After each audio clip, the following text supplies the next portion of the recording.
What I hear from people is that they're excited that a shared service is coming.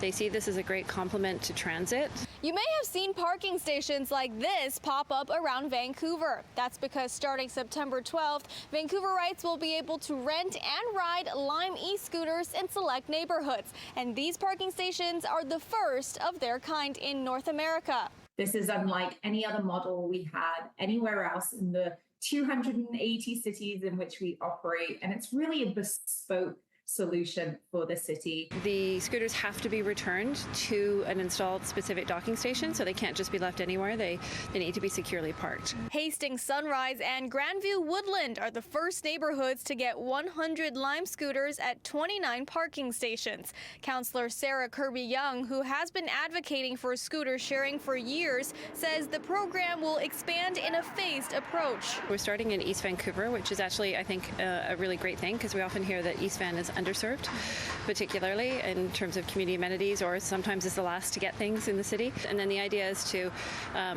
go gradually and thoughtfully, and then to gradually grow further west into Mount Pleasant and into downtown. The launch in Vancouver comes a few years later than cities like Coquitlam and Richmond, where officials say the feedback has been fairly positive. Numbers are pretty robust.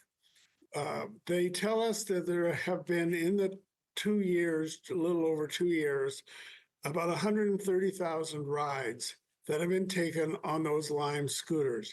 But I see people riding around without the helmets, and that, I have to say that really worries me, because it just wouldn't take much of an impact with a car to have a very serious situation for the rider of that scooter. To activate a scooter, riders will need to take a selfie to prove that they are wearing a helmet. Riding on sidewalks is not allowed, and riders must stay within the safe zone. We've also created no-go zones. So this is actually where we'd rather not have our vehicles have our vehicles at all. And so all of this is clearly communicated within the app.